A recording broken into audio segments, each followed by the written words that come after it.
Hi everyone, my name is Anna. Just a short introduction about myself. I was born in Colombia, in a small city called Pasto, very close to Ecuador.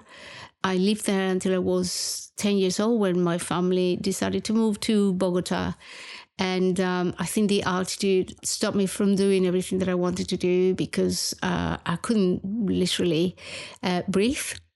So at the age of 21, I think, I moved to California to learn the language. And I ended up being in Corona del Mar, one of the best and most beautiful places, I think, that I've been to. I had a wild time and it was absolutely incredible being in California. I really loved every single second that I spent in California. I also love Florida. I've been there many, many times. And I married an English guy when I was 24 years old. I met him in Israel. And I lived in the UK longer than I lived in any other country. And then I ended up living in Australia. This is my home now, Brisbane. I love it here. At the moment, we are going through the winter. And I love the winter too. And here's my friend Sean, who's going to be presenting this podcast with me. And he was born in Melbourne. So here's Sean. Hi, Sean. My name is Sean. I was born in Melbourne. I've only ever lived in Australia. I have travelled overseas a fair bit, but I've only ever lived in Australia. I was born in Melbourne, the cosmopolitan capital of the world. And when I was younger, we moved up to near Byron Bay. And I grew up around there and had the whole beach and surf lifestyle, which was really beautiful. And then I was a musician for quite a number of years. And then I've settled here in Brisbane as well. And it's a real privilege to do this podcast with Anna. And what we're really hoping to do is talk about various things, some of the differences between perhaps our cultures and some of the similarities. And we're going to tackle some topics that are maybe some of them are current, some of them are ageless, and some of them that may be issues in the future going forward. Over to you, Anna. Thank you, Sean. Thanks very much for that introduction. We're still deciding about the title of this podcast, and we'll probably come up with something really funny. I hope that you guys agree once we decide what the name is going to be, and we'd like to hear what you would like to be. Even probably you can come up with some ideas that we might implement, and we can have a vote. Okay, one of the cultural differences that I've noticed is basically what we are is what we have seen in our homes. I believe that I was brought up as a very Catholic, and being in places like the US and the UK, I realized that the girls, actually I lived with many people from Sweden and Finland, and they were also a little bit different to the way that I was brought up. So I was the youngest of 9 children. So I thought that I'd seen it all when I left my home, but obviously being with Europeans as well, it was a complete eye-opening for me. I think it was in a good way as well, because I needed to realize that I needed to have the tools to be able to kind of conquer the world, if you like. That helped me to survive to where I am right now, Australia. I find that people here are different, although I know that many of you are descendants from people from the UK mainly, and I see the similarities. I can see that there's a big difference between the Australians as well and English or British. And I see a lot of similarities as well with people from the US with Australians. You may disagree. I disagree. Okay. You disagree. Why do you disagree? Okay. Wait. What culture do you think it is that we're following? It's more Do American. you think we follow more American than Yes. Yeah. than the UK system? You follow the traditions of the UK. Like you have that was very odd for me. You have the Christmas dinner in June. Is it June? Where you have like the whole roast chicken. I don't know anything about that. Oh, that's one I've missed out on. Christmas dinner in June. Yeah. Well, I don't think you suppose. call it Christmas dinner, but you do have something similar to what we had at Christmas winter in December, which is a whole roast dinner. Okay. All right. We'll have to explore that. So maybe you're from Melbourne, you don't know what people from Queensland do. Yeah, you're right. But this is what I was invited to. I've been to many houses here in the few years that I've been celebrating with the roast dinner with gravy and Any excuse for a roast in Queensland. yeah, Must be. well, exactly, must be. Yeah, and similarities, for example, it would be the surfing. Yes. In California and here. Yes. And one of the reasons why I was so happy, although I missed the pro competition just a few weeks The Gold Coast back. Pro. Yes. But Sean knows more about the competition because he's almost a semi-professional, I believe. Oh, you're awful. No. No, you said that you practiced that in Byron Bay, which is where these famous actors live. What are they named? I lived there before it became the elite living there. Right. Okay. Yeah. You're just playing it down. I am playing it down. Yeah. Beautiful. I grew up in the era of like Jeremy Biles, Danny Wills. Who else was there around that time? Anyway, unless you're a surfer, you probably don't know who those guys are. No, I don't, but I'm sure people know who they are. Yeah, they're different. Right. Yeah. It was a while ago, but yes. I've been to California a couple of times, and one of the things that I noticed about California is it's got very similar climate to the east coast of Australia. Most of the east coast, like say, New South Wales weather, typically. I found California was very similar in that it doesn't get like super cold and it doesn't get, True. At least around the LA area, it doesn't seem to get blistering hot consistently. True, like say Nevada or somewhere like that. But there are a lot of similarities with California and the East Coast. Yeah. And also I think the Australians are very well received in the whole of America. Yeah, I've always had a great time over there. I enjoyed being there. I've been to Nashville. I've been to Nashville. Is that because of the music? Yeah. I spent a little time in Nashville. Did you get to see Shania Twain? Shania Twain, yes. Unfortunately, no. Oh, that's sad. I love her. Yeah, who doesn't? Yeah, I love her. She's wonderful. I did go to the Grand Ole Opry. Where else did I go? The Ryman Theatre. I went through Music Row.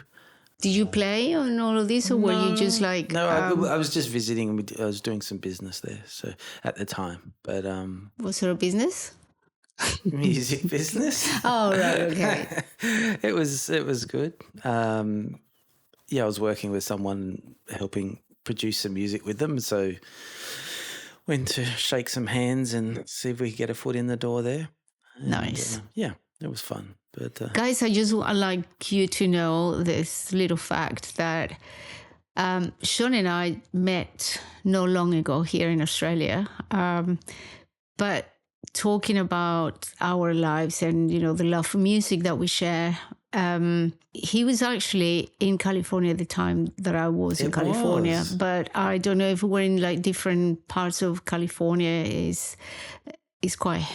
It's a big place. Easy to miss. It's huge, but it's just like a small world, It is. Yeah. Now we meet here, and we're just talking about this experience in California and the love of music and where the music actually has taken us. Like I ended up not doing a lot with the music which is my passion. And I used to be a singer as well. I did a few shows in Colombia when I was really young on television.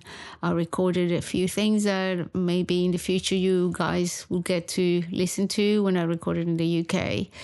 But now pretty much I've just given up on that. And my daughter is following my steps, and I hope that she will do a little bit more. She's a chip off the block. Off Yeah. the old block. Yeah.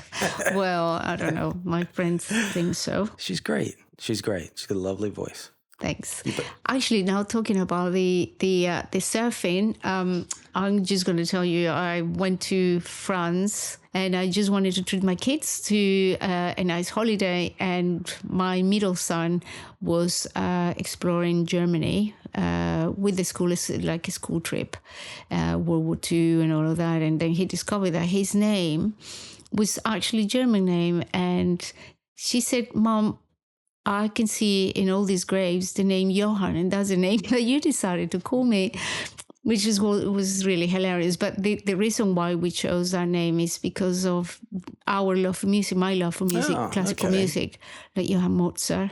Yeah, I don't think Sean was a music consideration. No, Johann's a very solid choice. Exactly, yeah. Mr. Bach would be happy. Yes, I love that.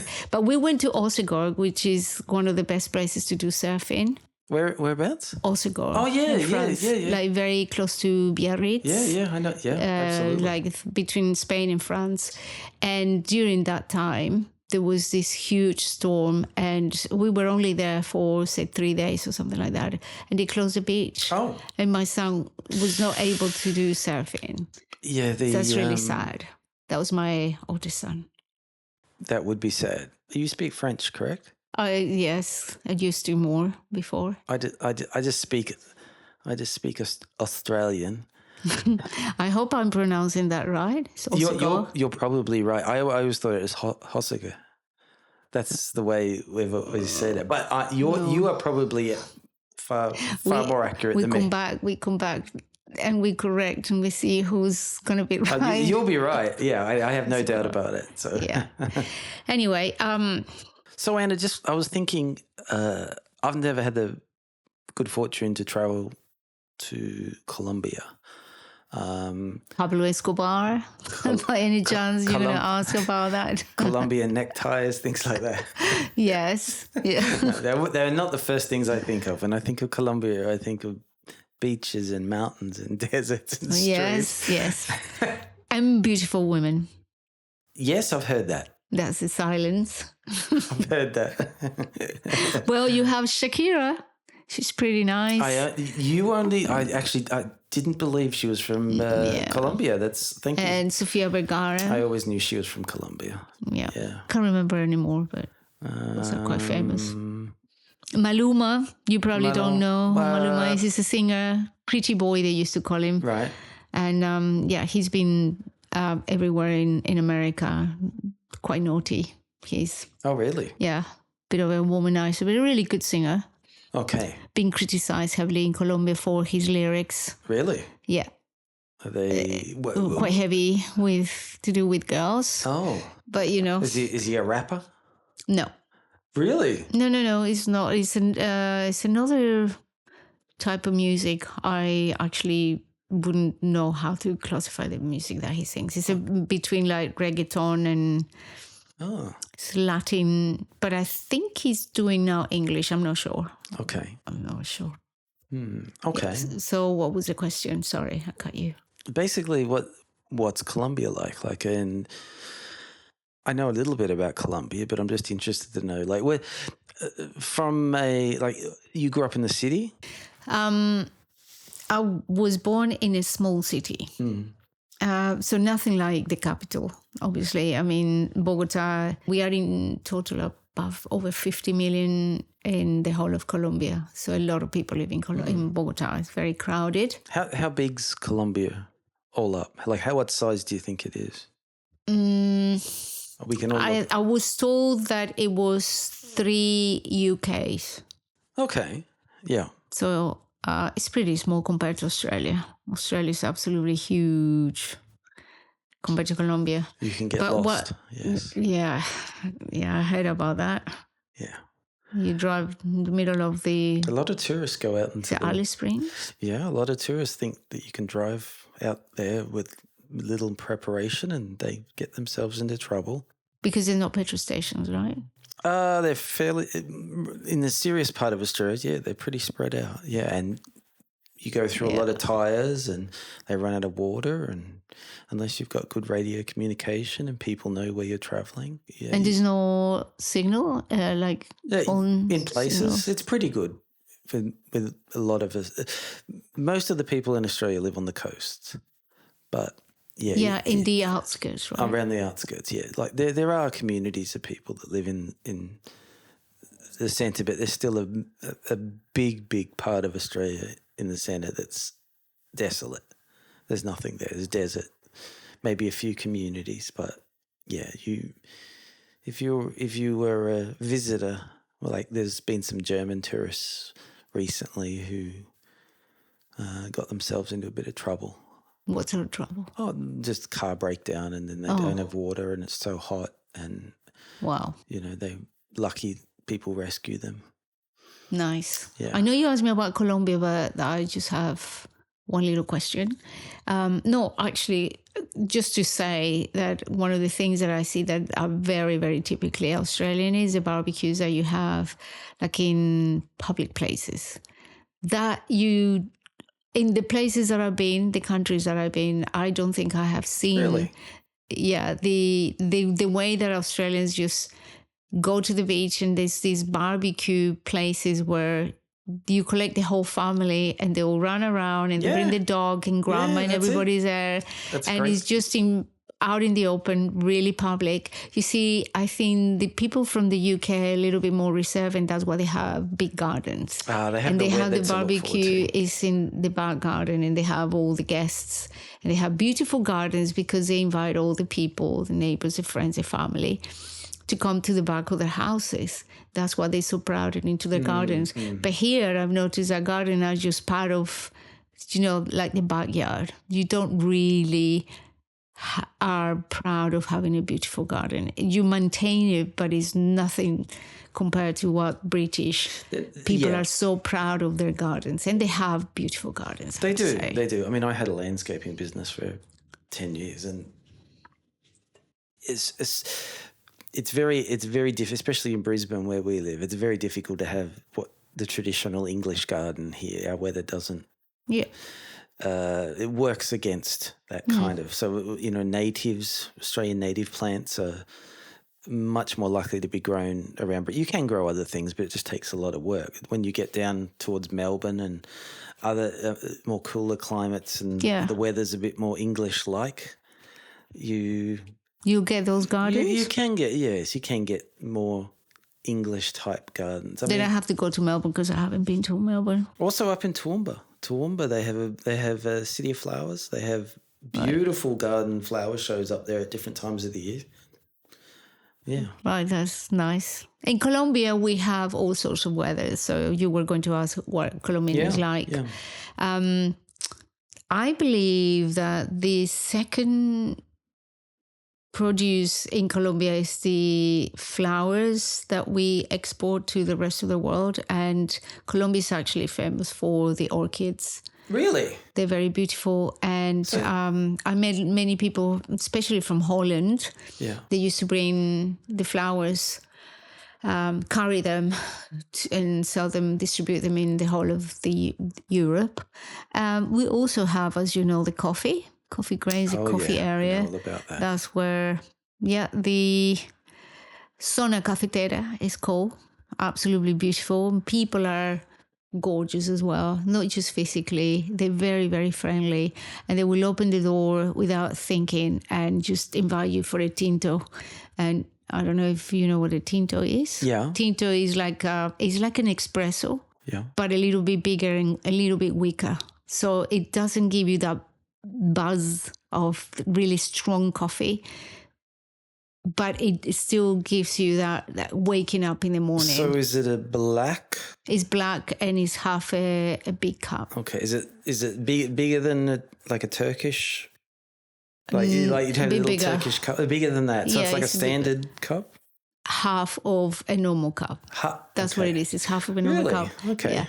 So Colombia will be that is a really beautiful place, and they're very traditional people as well. So you get the families very family orientated, like Colombian people are. We will be pretty much like maybe the Spanish and the Italian families, where you all gather together with grandparents and the children as well.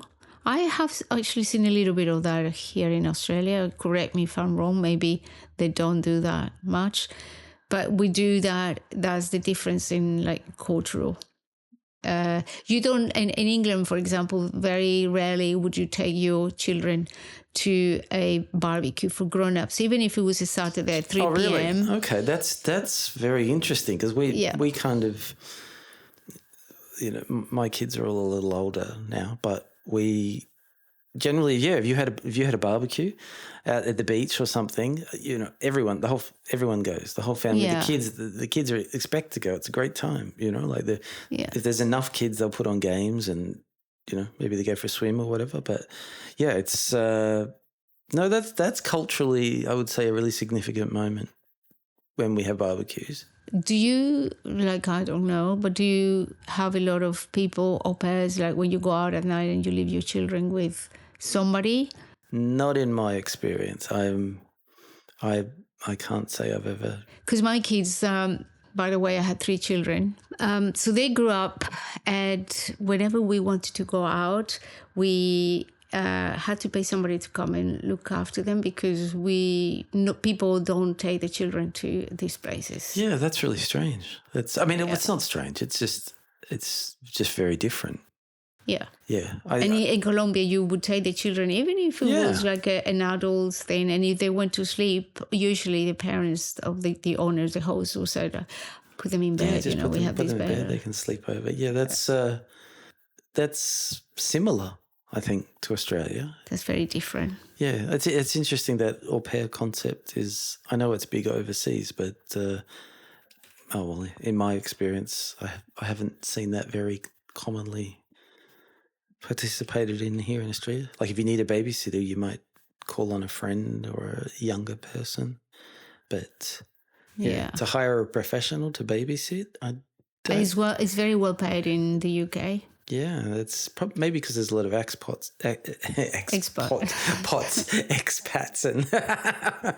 and that can stay in. Yeah. Expats and fairly diverse international community, especially around London. It used to be paid just like pocket money. Wow. So whatever money you had, you try to be nice to these young girls. Yeah. But these days they have a rate. Yeah. And it's not just any money. Actually, per hour, those girls will probably earn more money than working in an office somewhere. Yeah. And they expect a lot, especially because it's nighttime, if they're young, you have to pick them up and drop them off. Oh, really? So it's either you pay them an Uber plus the money that you have. So if you want to go with your husband to the cinema and maybe... It's okay, keep going. And maybe pizza, paying the person that comes to look after the kids, they'll be earning double what you are going to spend with your husband. So it's a very expensive night out. It's becoming an expensive night out without paying for the kids anyway. Yes, I don't. So we have been discussing about the frequency of these podcasts with Sean. And I don't know, guys, you think is one time a week would be enough? Whoever is out there that's listening to us, if you can just mention your thoughts and your opinion, and what subjects would you like to be discussed. We will have in the future people to talk about their own experiences, and we have a few subjects that we would like to discuss, not just the two of us, but have experts to come and perhaps try to give us some tips as to how to manage certain situations. I think Sean is the expert in talking about mental health. Some say I am particularly adept at mental health, yeah. Yes. And he's the person that will be talking about all these subjects. From a men's point of view, what I'm essentially, it's something I've been talking to a lot of people about over the last couple of years, and just how men in particular age brackets going through different stages of life, how that affects them mentally. Often men who are either in relationships or have had relationships end, and how that's affected them mentally, perhaps affected them in other ways. And I've been speaking to quite a few people. We'll probably have a couple of professionals come on and we can talk to them about it, and perhaps as Anna said, specific strategies or methods for getting through those times. And what are some things that you're interested in covering over the next few weeks, Anna? Well, one of the reasons I think that these are the subjects that I wanted to cover were a little bit different to the ones that Sean wanted to cover. And the reason why we decided to come up with this idea of podcasting together is because we want to cover a range of different topics. In my subjects, like the following, if you would like to listen to anything different, please let me know. But I will be trying to cover a little bit of history here, about a little bit focus perhaps in Christianity and different cultures, different beliefs. We'll be covering India, perhaps Israel, Russia, different beliefs of people, how we are in the place that we are right now in this crazy world that many still very confused about what's going on. There might be some crossover with what I'm talking about then. Definitely. About the male role and the woman role in the family and in society. We love to cover as well about the way that we manage the marriage when we are married to a person that comes from a completely different culture. And I think Sean and I have big experience in this subject, because we were both married to completely different cultures. Our spouses were, and we just want to bring you happiness and positive feelings. That's right. About this. Yeah. Trying to be very, very positive, but also tell you maybe the problems that we have encountered and how we... Some challenges. The challenges and how we remedy those in the past.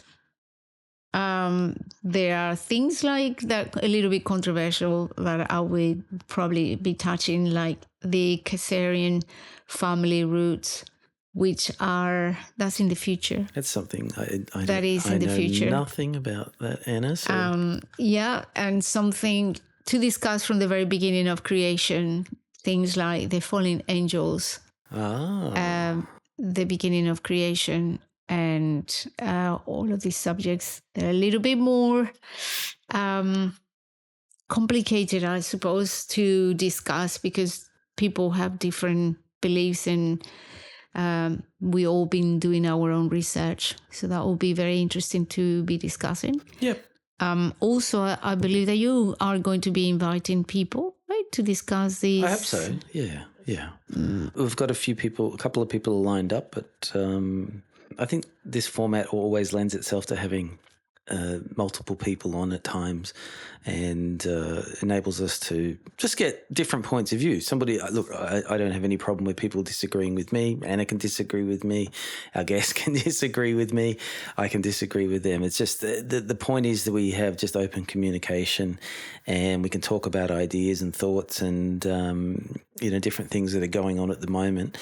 And the fact that we can just discuss them in I suppose you could say, censor-free environment. And hopefully the topics we covered provide interest for people out there. And look, as Anna said, if anybody would like to offer any suggestions or things you'd be interested in hearing us talk about, maybe from a cultural perspective, maybe about something specifically, maybe about men's health, maybe about, women's health, religion, so forth, family.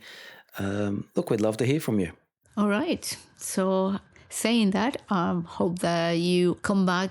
Saying that, Shona, I hope that you guys Take come two. back to us in the future, and we would love to see you again soon. Next Bye week. for now. Yes, next week. Bye. Bye for now, guys. Bye.